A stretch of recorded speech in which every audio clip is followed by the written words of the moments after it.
شروع اللہ کے نام سے جو بڑا مہربان نہایت رحم والا ہے۔ تو دوستو، ابھی تک آپ نے نواب نالج ٹی وی کو سبسکرائب نہیں کیا تو سبسکرائب کر لیں تاکہ میری ویڈیو آپ تک پہنچ سکے۔ تو دوستو، حسن بصری رحمۃ اللہ علیہ کا زمانہ ہے۔ آپ کی ایک شاگردہ جو کہ باقاعدہ آپ کا درس سننے آتی تھی، نہایت عبادت گزار تھی، اس بیچاری کا جوانی میں خاوند چل بسا۔ اس نے دل میں سوچا ایک بیٹا ہے، اگر میں دوسرا نکاح کر لوں گی تو مجھے دوسرا خاوند تو مل جائے گا، لیکن میرے بچے کی زندگی برباد ہو جائے گی۔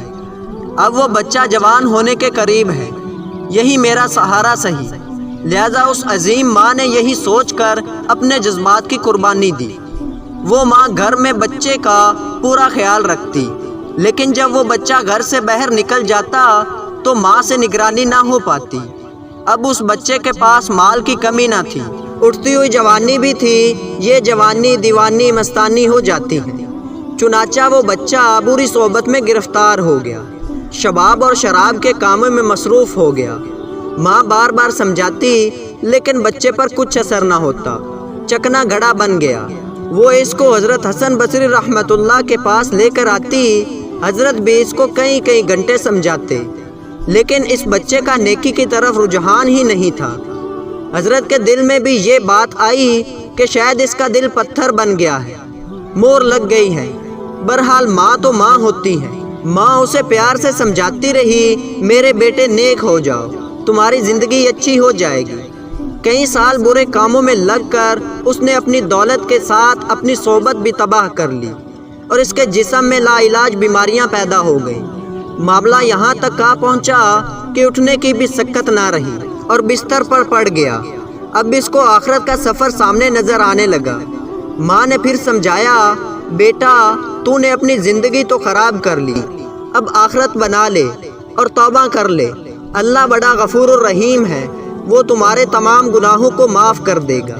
جب ماں نے سمجھایا، اس کے دل پر کچھ اثر ہوا۔ کہنے لگا، ماں میں کیسے توبہ کروں؟ میں نے بہت بڑے گناہ کیے ہیں۔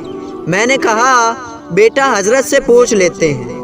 بیٹے نے کہا، ماں اگر میں فوت ہو جاؤں تو میرا جنازہ حضرت حسن بصری رحمۃ اللہ علیہ پڑھائیں۔ ماں حضرت کے پاس گئی۔ حضرت کھانے سے فارغ ہوئے تھے اور تھکے ہوئے تھے اور درس بھی دینا تھا، اس لیے کلولا کے لیے لیٹنا چاہتے تھے۔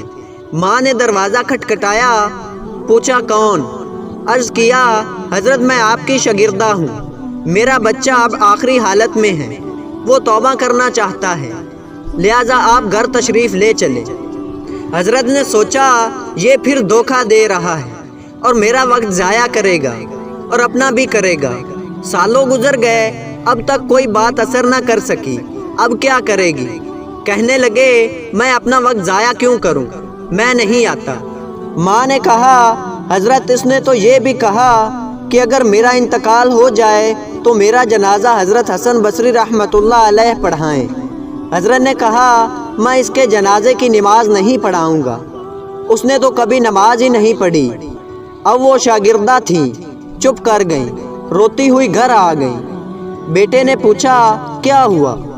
ماں نے کہا، ایک طرف تیری حالت، دوسری طرف حضرت نے انکار کر دیا۔ اب یہ بات بچے نے سنی تو اس کے دل پر چوٹ لگی اور کہا، ماں میری ایک وصیت سن لیجئے۔ ماں نے پوچھا، بیٹا وہ کیا؟ کہا، امی میری وصیت یہ ہے کہ جب میری جان نکل جائے تو سب سے پہلے اپنا دوپٹہ میرے گلے میں ڈالنا، میری لاش کو کتے کی طرح صحن میں گھسیٹنا، جس طرح مرے ہوئے کتے کی لاش گھسیٹی جاتی ہے۔ ماں نے پوچھا، بیٹا وہ کیوں؟ کہا، امی اس لیے کہ دنیا والوں کو پتہ چل جائے کہ جو اپنے رب کا نافرمان ہے اور ماں باپ کا نافرمان ہوتا ہے، اس کا انجام یہ ہوا کرتا ہے۔ میری پیاری ماں، مجھے قبرستان میں دفن نہ کرنا۔ میں نے کہا، وہ کیوں؟ کہا، ماں مجھے اس صحن میں دفن کر دینا، ایسا نہ ہو کہ میرے گناہوں کی وجہ سے قبرستان کے مردوں کو تکلیف پہنچے۔ جس وقت نوجوان نے ٹوٹے دل سے عاجزی کی یہ بات کہی تو پروردگار کو اس کی یہ بات اچھی لگی، روح قبض ہو گئی۔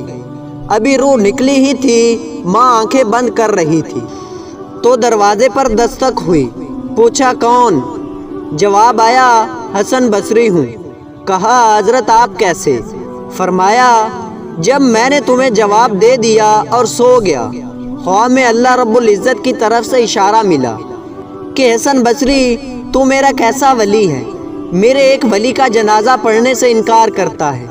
میں سمجھ گیا کہ اللہ نے تیرے بیٹے کی توبہ قبول کر لی ہے، تیرے بچے کی نماز جنازہ پڑھانے کے لیے حسن بصری کھڑا ہے۔ اے اللہ تو کتنا کریم ہے کہ مرنے سے چند لمحہ پہلے اگر کوئی بندہ شرمندہ ہوتا ہے تو اس کی زندگی کے گناہوں کو معاف کر دیتا ہے۔ تو دوستو اگر آپ کو یہ ویڈیو پسند آئی ہو تو چینل کو سبسکرائب کرنا مت بھولیے۔